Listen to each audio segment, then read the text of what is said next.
Hello, Namaste and welcome back to our channel. Now this is again a one shot video and the chapter is control and coordination. अब ये chapter important है, 7 to 8 marks weightage hold करता है. So without wasting any further time हम begin करते हैं. And ये एक होलसम वीडियो होगी, मतलब इस एक वीडियो के अलावा कोई भी छोटी छोटी वीडियोस नहीं चाहिए. सब कवर्ड होगा, diagram, theory, everything will be covered.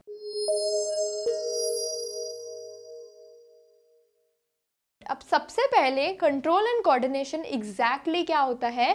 So organisms move in response to various kinds of stimulus like heat, light, nutrients, food etcetera. मतलब सारे ऑर्गेनिजम्स जो भी लिविंग बींग्स हैं वो क्या करते हैं, वो एक मूवमेंट शो करते हैं, वो एक लोकोमोशन शो करते हैं. अब यहाँ पे लोकोमोशन करेक्टली सिर्फ एनिमल्स की बात करें तो बैठेगा, प्लांट्स लोकोमोट नहीं करते. अगर हम सिर्फ एनिमल्स की बात करें तो लोकोमोशन बोल सकते हैं, प्लांट्स में हम करेक्ट वर्ड मूवमेंट ही बोलेंगे. तो सारे ऑर्गेनिजम्स टोटल में क्या करते हैं, एक मूवमेंट शो करते हैं. वो मूवमेंट किस बेसिस पे होता है, या तो वो होगा लाइट के अट्रैक्शन में, मतलब जैसे फोटोसिंथेसिस करने के लिए प्लांट्स मूव करते हैं, हीट की तरफ प्लांट्स एंड एनिमल्स मूव भी करते हैं, हाइबरनेशन होता है, माइग्रेशन होता है, nutrients, food, in various reasons की वजह से ऑर्गेनिजम्स मूव करते हैं. अब ये सारी activities in animals are controlled and coordinated by the nervous and the endocrine system. मतलब दो सिस्टम है हमारी बॉडीज़ में, including plants, including animals, including humans. दो सिस्टम कॉमन है सब में, एक है एंडोक्राइन सिस्टम और एक है हमारा नर्वस सिस्टम.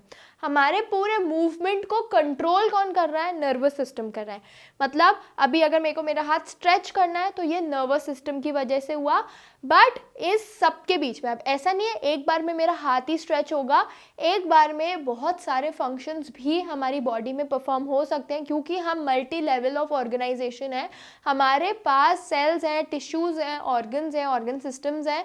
तो अलग अलग चीज़ें हमारी बॉडी में एक टाइम पे हो रही है.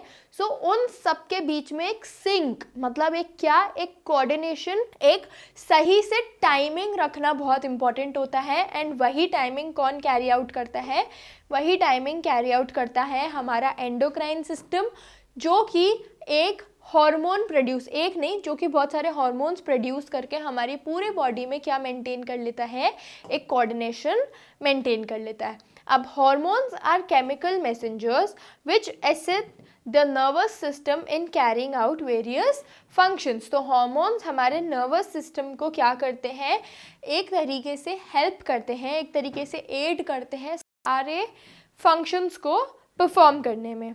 These are secreted by endocrine glands. अब ये सारे ग्लैंड्स क्या होते हैं, ये सारे ग्लैंड्स होते हैं डक्टलेस ग्लैंड्स. ठीक है, ये क्या होते हैं, डक्टलेस ग्लैंड्स होते हैं. डक्टलेस ग्लैंड्स होते हैं मतलब ये डायरेक्टली किस में सेक्रीट करते हैं, हार्मोन्स ब्लड स्ट्रीम में सेक्रीट करते हैं, मतलब directly secreted into the blood. अब hormones in plants are coordinated by the movement, मतलब जितने भी हार्मोन्स प्लांट्स में भी होते हैं उनका भी पूरा कोऑर्डिनेशन देखा जाता है. तो नेक्स्ट हमारे पास टॉपिक है हमारे नर्वस सिस्टम का. अब नर्वस सिस्टम में भी हमारे दो अलग अलग सिस्टम्स हैं, एक है हमारा सेंट्रल नर्वस सिस्टम एंड दूसरा है हमारा पेरिफेरल नर्वस सिस्टम. ठीक है, सेंट्रल नर्वस सिस्टम की अगर मैं बात करूं तो यहाँ पे मेरा ब्रेन एंड स्पाइनल कॉर्ड आ जाता है. वहीं पे अगर मैं मेरे पेरिफेरल नर्वस सिस्टम की बात करूँ तो यहाँ पे अलग अलग चीज़ें आ जाती हैं, मतलब मेरी नर्व्स आ जाती है, मेरी मसल्स आ जाती है, जो मेरे पूरे बॉडी को क्या करती है, एक तरीके से लिंकअप करवाती है, एक तरीके से क्या करवाती है, लिंकअप करवाती है. यहाँ पे ऑर्गन्स एंड ग्लैंड्स आ जाता है, यहाँ पे मेरे सेंस ऑर्गन्स आ जाते हैं, मेरी वॉलंटरी मसल्स आ जाती है. ठीक है, तो यहाँ पे इंपॉर्टेंट है ये याद रखना कि CNS एंड PNS मतलब peripheral nervous system and central nervous system. Next हमारे पास है neuron. So neuron is the structural and functional unit of the nervous system. ठीक है, एक बार मैं एक्सप्लेन करती हूँ इसको. सो हमारा नर्वस सिस्टम नर्व से बना है, उसमें बहुत सारी नर्व्स हैं. अब जो नर्व सेल्स होते हैं, स्पेसिफिक नर्व सेल्स होते हैं जो पूरे नर्व्स में काम करते हैं, उनको हम क्या बोलते हैं, न्यूरॉन्स. उनको हम क्या बोलते हैं, न्यूरॉन्स. ऐसे ही जो हमारे किडनी के सेल्स होते हैं उनको हम नेफ्रॉन्स बोलते हैं, नर्व सेल्स को हम न्यूरॉन्स बोलते हैं. Neurons structural and functional unit है, मतलब हमारी नर्व्स में जो भी काम हो रहा है वो बिगिन हो रहा है एक न्यूरॉन से, एंड हमारी नर्व्स का जो भी फंक्शन बन रहा है वो बन रहा है एक न्यूरॉन से। मतलब स्ट्रक्चर हमारी नर्व को भी न्यूरॉन दे रहा है, फंक्शन हमारी नर्व को भी न्यूरॉन दे रहा है। Each neuron has 3 main parts, एक है डेंड्राइट्स, साइटन्स एंड एक्सन। ठीक है, डेंड्राइट्स, साइटन, सेल बॉडी भी बोलते हैं उसको, एंड एक्सन। अब डेंड्राइट्स क्या करते हैं, ये इम्पल्स रिसीव करते हैं दूसरे न्यूरॉन से, मतलब ऐसे कनेक्शन में होते हैं ना, तो इसका डेंड्राइट होता है। ये क्या करेगा, ये इधर से आने वाले न्यूरॉन से इम्पल्स मतलब मैसेज रिसीव करेगा। फिर साइटन क्या करता है, उस इम्पल्स को प्रोसेस करता है, मतलब उस इम्पल्स पे काम करता है, डिसाइड करता है कि इसका क्या किया जाए, एक डिसीजन लेता है। एंड एक्सॉन ट्रांसमिट करता है इम्पल्स दूसरे न्यूरॉन पे या मसल या ग्लैंड पे, मतलब साइटॉन सेल बॉडी ने डिसाइड किया और उसको एक्सॉन तक पास किया कि ये इम्पल्स है, इसका ये करो, तो वहाँ से जो ऑर्डर आएगा, अगर वो मसल या ग्लैंड तक ले जाना है तो वो वहाँ तक ले जाएगा, नहीं तो वो उसको नेक्स्ट न्यूरॉन में पास करेगा।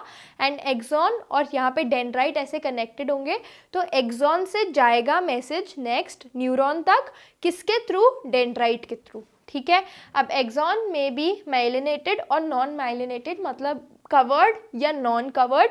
अगर वो माइलिनेटेड होते तो इसको हम माइलिन शीथ बोलते हैं, अगर नॉन माइलिनेटेड है मतलब उसके ऊपर कोई शीथ नहीं है। The impulse transmission is faster in myelinated neurons, है ना। तो जो मैसेज पास होने की स्पीड है वो किस में फास्टर है, वो माइलिनेटेड न्यूरॉन्स में क्या होती है, ज़्यादा होती है, मतलब इट इज़ फास्टर। नेक्स्ट हमारे पास आता है डायग्राम। ये देखो, ये डेंड्राइट है यहाँ पे, ये इसकी क्या है, एक्सॉन है। अब यहाँ पे माइलिन शीथ है, मतलब ये माइलिनेटेड एक न्यूरॉन का हमारे पास डायग्राम है, ये नर्व एंडिंग है। ठीक है, अब अंदर ये न्यूक्लियस है, तो ये डिसाइड करेगा कि क्या करना है सिंपल्स का, इसको कहाँ ले जाना है, क्या डिसीजन मेकिंग यहाँ पे होनी है। नेक्स्ट हमारे पास आता है हमारा सेंट्रल नर्वस सिस्टम। तो the central nervous system is made up of the brain and the spinal cord. The functions are, the cerebrum is responsible for reasoning, logic, emotion, speech, memory, visual processing, recognition of auditory, taste, stimulus. मतलब हमारी sense organs in short यहाँ पे होती हैं। हम visual पूरा processing, मतलब जो हमें चीज़ दिख रही है, जो चीज़ हमें सुनाई दे रही है, जो चीज़ क्या है, जो चीज़ हम टेस्ट करके आइडेंटिफाई करें, फिर वो सब यहाँ पे होता है। And cerebellum regulates and coordinates body movements, body posture and body balance. तो ये इंपॉर्टेंट है कि सेरिबेलम में हमारा बॉडी बैलेंस, कंट्रोल एंड क्या किया जाता है, मेंटेन किया जाता है। ठीक है, नेक्स्ट हमारे पास है कि pons relay signs from the hind brain to the fore brain, मतलब हमारे ब्रेन के भी जो पोर्शंस हैं वहाँ से ये क्या साइंस रिले कर रहे हैं, मतलब एक तरीके से पास कर रहे हैं। Medulla oblongata controls all involuntary movements. Involuntary movements मतलब वो मूवमेंट्स जो हमारे कंट्रोल में नहीं है, जैसे कि vomiting, sneezing, yawning, heart beat, breathing, blood pressure. ये सारे मूवमेंट्स हमारे कंट्रोल में नहीं है, जो हमारी बॉडी के मेजर मूवमेंट्स होते हैं। इनके बिना हमारी बॉडी फंक्शन नहीं करती है। एक बार के लिए वॉलेंटरी मूवमेंट्स नहीं हो, मूवमेंट मतलब आपके हाथ पैर नहीं चल रहे हो तो भी इंसान सर्वाइव कर जाता है, बट इनवॉलेंटरी मूवमेंट्स के बिना a person can not survive. Next है medulla oblongata continues as the spinal cord which runs through the vertebral column and it controls reflex actions. ठीक है, तो जैसे एक पेन की क्या होती है, एक पेन और एक रिफिल होती है ना, उसी तरीके से हमारी स्पाइनल कॉर्ड होती है। स्पाइनल कॉर्ड अंदर प्रोटेक्टेड है, किससे प्रोटेक्टेड है, वर्टिब्रल कॉलम से, है ना। यहाँ पे मेरे पास ये स्मार्ट बोर्ड वाली पेन है, वरना मैं दिखाती अगर मेरे पास सही में पेन होती तो, कि जो हमारी पेन की निब होती है, अंदर जो मेरी रिफिल है वो मेरी स्पाइनल कॉर्ड है, स्पाइनल कॉर्ड अंदर है and it is protected by a covering, जिसको हम क्या बोलते हैं, हमारा वर्टिब्रल कॉलम बोलते हैं, जो हमारी बोन्स होती है। ठीक है, नेक्स्ट हमारे पास है the diagram of a brain. यहाँ पे मेरा हिंड ब्रेन है, ठीक है, यहाँ पे मेरा मिड ब्रेन एंड यहाँ पे मेरा फोर ब्रेन, पूरा फ्रंट वाला ब्रेन का part, and this diagram is again important. अब यहाँ से ये spinal cord and vertebral column पूरा कंटिन्यू होता है एंड हिंड ब्रेन, इधर इस वाले एरिया में हमारा एक इम्पॉर्टेंट हार्मोन भी होता है, एक इम्पॉर्टेंट ग्लैंड भी होता है, सॉरी हार्मोन तो एक इम्पॉर्टेंट ग्लैंड भी होता है, हार्मोन तो उससे रिलीज हो रहा है। सो यहाँ पे एक इम्पॉर्टेंट ग्लैंड है विच इज़ पिट्यूटरी ग्लैंड, जो हमारा मास्टर ग्लैंड होता है, जो हमारी पूरी बॉडी के बाकी सारे ग्लैंड्स को कंट्रोल करके चलता है, ठीक है। Central nervous system done. Next we have peripheral nervous system. तो nerve coming out from the brain and the spinal cord constitute the peripheral nervous system। तो brain and spinal cord हमारा central nervous system। अब central nervous system से जितनी भी nerves आ रही हैं वो बनाती है हमारा peripheral nervous system। There are 12 cranial nerves and 31 spinal nerves, मतलब 12 cranial nerves है and 31 हमारे पास spinal nerves है, ठीक है। फिर है हमारा सोमैटिक नर्वस सिस्टम। तो ये एक पार्ट ही है पेरिफेरल नर्वस सिस्टम का। अब यहाँ पे जो नर्व्स है पेरिफेरल नर्वस सिस्टम की, ये कंट्रोल करती हैं voluntary actions of the body from the somatic nervous system, ठीक है। नेक्स्ट है ऑटोमेटिक नर्वस सिस्टम। तो सारी नर्व्स हमारे पेरिफेरल नर्वस सिस्टम की जो कंट्रोल करती है involuntary actions of the body, वो होती है ऑटोमेटिक नर्वस सिस्टम। मतलब यहाँ पे कोई भी ना हमें एफर्ट की नीड नहीं, ये चीज़ें ऑटोमेटिकली हमारी बॉडी में हो रही है।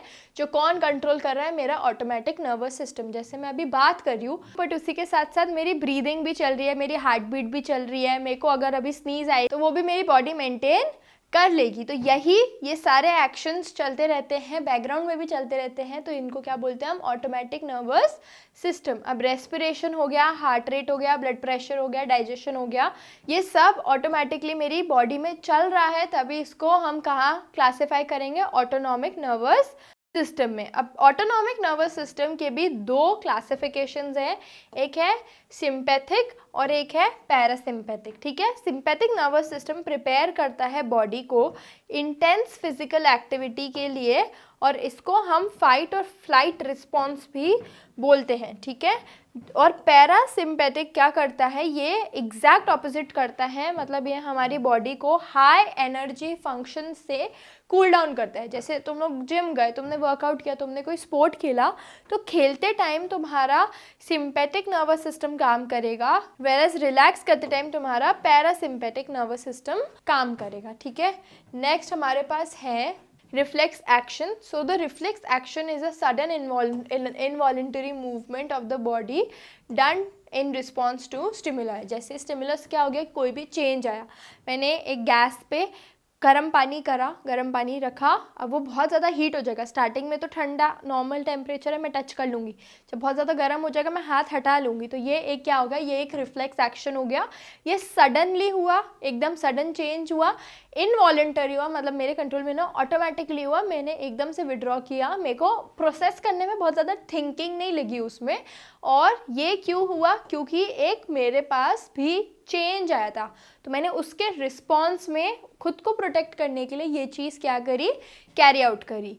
Reflex arc, so it is the path followed by an electric impulse during a reflex action. तो जो पाथ फॉलो होता है एक रिफ्लेक्स एक्शन को एग्जीक्यूट करने में, उसको हम क्या बोलते हैं, reflex arc. The impulse travels from the respective organ, मतलब जो हमारा रिसेप्टर ऑर्गन है, जहाँ पे एक स्टिमुलस रिसीव हुआ, वहाँ से वो ट्रैवल करता है टू द स्पाइनल कॉर्ड या brain. It is process there, और फिर इन्फॉर्मेशन बाउंस बैक करी जाती है कंसर्न्ड मसल पे। जैसे अगर मेरे पैर पे कुछ चीज़ आके गिर गई है, मेरे को कुछ लग रहा है पैर पे, तो मेरे यहाँ से पूरा मैसेज जाएगा ब्रेन स्पाइनल कॉर्ड तक, और फिर वहाँ से जो भी मेरा टारगेट मसल है वहाँ तक वापस जाएगा, एंड मेरे ऑर्डर के साथ वापस जाएगा कि हाथ हटा लो, पैर हटा लो, यहाँ से विड्रॉ कर लो, है ना। दस the receptor organ, sensory afferent neuron, interneuron, motor efferent neuron and effector organ are the components of the reflex arc। तो ये सारी चीज़ें एक रिफ्लेक्स आर्क में कंप्राइज्ड होती हैं। अगेन ये इम्पॉर्टेंट है चीज़, ठीक है। फिर हमारे पास आता है एक रिफ्लेक्स आर्क का फोटो। यहाँ पे हॉट ऑब्जेक्ट है, ये स्टिमुलस रिसीव हुआ है ना, ये स्टिमुलस यहाँ पे रिसीव हुआ, यहाँ से ये कैरियोटा, अब ये ब्लू लाइन नहीं पिंक लाइन देखना, मेरा ये पेन भी अभी ब्लू पे ही है, पिंक लाइन देखो, पहले यहाँ से ये स्टिमुलस जा रहा है इधर, फिर वो एफरेंट न्यूरॉन की बॉडी तक गया, ये मेरे कहाँ ब्रेन या स्पाइनल कॉर्ड से जहाँ से भी मैसेज आना था वहाँ से आया, यहाँ से मैसेज कैरी करके ये ब्लू लाइन देखो, अब यहाँ पे इम्पल्स आ रहा है, इम्पल्स आया यहाँ पे, और यहाँ पे मेरी फिर मसल क्या हुई, कॉन्ट्रैक्ट हो गई, ताकि यहाँ से मैं हाथ अपना क्या करूँ, विड्रॉ कर लूँ। मतलब ये पूरा प्रोसेस, अब ये जो पूरा पाथ फॉलो हुआ ना ऐसा, इस पूरे पाथ को मैं क्या बोलूँगी, मेरा रिफ्लेक्स आर्क, ठीक है। एक्शन होगा रिफ्लेक्स एक्शन, पाथ होगा पूरा रिफ्लेक्स आर्क। अब यहाँ पे हम आ गए प्लांट्स पे, ठीक है। प्लांट्स पे हम बात करने वाले हैं अब ग्रोथ इंडिपेंडेंट मूवमेंट्स की, कि ऐसे कौन से मूवमेंट्स होते हैं जो ग्रोथ इंडिपेंडेंट होते हैं, मतलब जिनका फोकस प्लांट की हाइट एंड ग्रोथ पे नहीं होता। तो the movements which are not growth related are called nastic movements, ठीक है। तो यहाँ पे हाइट एंड उसके साइज रिलेटेड नहीं है, तभी इन मूवमेंट्स को हम नास्टिक मूवमेंट्स बोलेंगे। These movements occur in response to environmental stimulus, but reaction of response is not dependent on the direction of the stimulus. मतलब जहाँ से स्टिमुलस आ रहा है रिएक्शन वही होगा, बट डायरेक्शन में भी उल्टा भी हो सकता है, ठीक है। The movements in the touch me not plant is thigmonastic movement, मतलब movement in response to touch. तो जो मूवमेंट टच के रिस्पॉन्स में होगा उसको हम थिग्मोनास्टिक मूवमेंट बोलेंगे, ठीक है। नास्टिक इसीलिए क्योंकि ग्रोथ से रिलेटेड नहीं है एंड टच से रिलेटेड है, तो थिग्मोनास्टिक मूवमेंट। यहाँ पे है हमारे पास एग्जाम्पल, अगर मैं इसको टच करूँगी तो ये क्लोज हो जाएगा, है ना, ये क्लोज हो जाएगा, तो ये एक थिग्मोनास्टिक मूवमेंट है, थिग्मोनास्टिसिटी भी इसको हम बोलेंगे। नेक्स्ट है फोटोट्रॉपिक मूवमेंट, मतलब लाइट डिपेंडेंट मूवमेंट। फोटो मतलब लाइट डिपेंडेंट, अब ये पॉजिटिव भी हो सकता है, नेगेटिव भी हो सकता है। अगर ये टुवर्ड्स द लाइट है तो ये पॉजिटिव है, अवे फ्रॉम द लाइट है तो ये नेगेटिव है। जियोट्रॉपिक मूवमेंट मतलब ग्रेविटी वाला मूवमेंट, जो रूट्स से हमें यूजुअली देखने को मिलता है इन सर्च ऑफ वाटर या वेरियस अदर थिंग्स, सॉइल, अच्छी सॉइल। कीमोट्रॉपिक मूवमेंट जो केमिकल डिपेंडेंट मूवमेंट होगा, वाटर डिपेंडेंट होगा हमारा। हाइड्रोट्रॉपिक अगेन ये भी हमें रूट्स में देखने को मिलता है। एंड लास्ट है टच डिपेंडेंट, जिसको हम क्या बोलेंगे, थिग्मोट्रॉपिक मूवमेंट। तो जियोट्रॉपिज्म वही जो होता है इन रिस्पॉन्स टू ग्रेविटी, ठीक है, इसको हम ग्रेविटोट्रॉपिज्म भी बोल सकते हैं, जियोट्रॉपिज्म भी बोलते हैं। टुवर्ड्स द ग्रेविटी होगा positive geotropism, away from the gravity होगा नेगेटिव जियोट्रॉपिज्म, ठीक है। रूट्स शो करते हैं पॉजिटिव जियोट्रॉपिज्म क्योंकि वो नीचे ग्रो होते हैं towards the gravity, where as shoot show us negative geotropism क्योंकि वो ग्रो करते हैं अवे फ्रॉम ग्रेविटी, ठीक है। नेक्स्ट हमारे पास आता है फोटोट्रॉपिज्म, तो जो होता है इन रिस्पॉन्स टू लाइट। अब पॉजिटिव तब होगा जब टुवर्ड्स द लाइट होगा, नेगेटिव तब होगा जब वो होगा अवे फ्रॉम द लाइट, ठीक है। अब स्टेम्स लाइट की तरफ मूव करते हैं एंड रूट्स लाइट से अवे मूव करते हैं। सो स्टेम्स शो करता है हमारा positive phototropism and roots show करता है हमारा नेगेटिव फोटोट्रॉपिज्म। क्लियर इतना? नेक्स्ट हमारे पास आता है hydrotropism, that is response to water और moisture. Away from water will be negative, towards water will be positive. तो रूट होता है हमारा पॉजिटिव हाइड्रोट्रॉपिज्म, क्यों? क्योंकि नीचे सॉइल में वो पानी की सर्च में जाते जाते हैं, तो ये हमारा क्या हो जाएगा, पॉजिटिव फोटोट्रॉपिज्म, ठीक है। और movement of roots towards high humidity level, ठीक है। तो यहाँ पे रूट्स क्या करते हैं, पानी की डिमांड में, पानी को फाइंड करते करते डीपर जाते जाते सॉइल में, तो टूवर्ड्स वाटर जा रहे हैं, which is positive hydrotropism. Next हमारे पास आता है chemotropism, which is in response to chemicals, which is in response to chemicals. So towards chemical positive, away from chemicals negative. The growth of the pollen tube towards the ovule is positive chemotropism. तो जब fertilization हो रहा है, pollination हो रहा है, तो जो ट्यूब, pollen ट्यूब का जो पूरी ग्रोथ है ओव्यूल की तरफ, that is positive chemotropism. Next हमारे पास है थिग्मोट्रॉपिज्म, हमने देखा था, विच इज टच के बेसिस पे, टूवर्ड्स टच होगा पॉजिटिव, अवे फ्रॉम टच होगा नेगेटिव। तो movement of tendrils around the support is positive thigmotropism. तो जो टच के बेसिस पे होगा, अगर वो टूवर्ड्स द टच है that is positive, away from the touch मतलब टच को रेजिस्ट कर रहा है that is negative. Clear? Next हमारे पास आते हैं हमारे एंडोक्राइन सिस्टम के ग्लैंड्स। तो एंडोक्राइन सिस्टम में बात करें तो एंडोक्राइन ग्लैंड्स आ जाते हैं एंड एक्सोक्राइन ग्लैंड्स आ जाते हैं। ये एक्सोक्राइन ग्लैंड्स हैं जो क्या करते हैं, जो सेक्रीट करते हैं, डिस्चार्ज हार्मोन्स का सेक्रीट करते हैं by the means of ducts, है ना। और एंडोक्राइन ग्लैंड्स होते हैं डक्टलेस, ये मैंने बताया था पहले भी कि डक्टलेस होते हैं, मतलब ये डायरेक्टली ब्लड स्ट्रीम में हार्मोन्स रिलीज कर देते हैं, बहुत कम क्वांटिटी में ये रिलीज करते हैं। एंड लास्टली हमारे पास है हमारा पिट्यूटरी ग्लैंड, जो एक पी साइज ग्लैंड है, बहुत छोटी साइज का एक पी साइज ग्लैंड है हमारे बेस ऑफ द ब्रेन में। ये मास्टर ग्लैंड होता है क्योंकि ये सारे बाकी ग्लैंड्स के सेक्रीशन को कंट्रोल करता है एंड इसका सेक्रीशन होता है, मतलब इसका एक इम्पॉर्टेंट हार्मोन है ग्रोथ हार्मोन। अब इसका अंडर सेक्रीशन डॉर्फिज्म क्रिएट कर देता है, मतलब कुछ लोगों जिनकी हाइट कम होती है उनमें ये ग्रोथ हार्मोन अंडर सेक्रीटेड है, मतलब एक रिक्वायर्ड अमाउंट से कम सेक्रीटेड है। एंड अगर ओवर सेक्रीशन है तो वहाँ पे क्या बन जाता है, जाइजेंटिज्म, मतलब बहुत ही एक ह्यूज हाइट एंड पूरा बॉडी साइज ह्यूज हो जाता है। सो यहाँ पे ये टॉपिक कंप्लीट हुआ। आई होप कोई भी डाउट्स नहीं होंगे। अब स्टिल डाउट्स हैं मेरे को बताओ कमेंट में, डेफिनेटली डिस्कस करेंगे।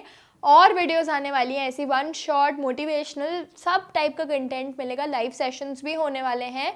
कोई भी डाउट है do let me know. Till then stay tuned and happy learning.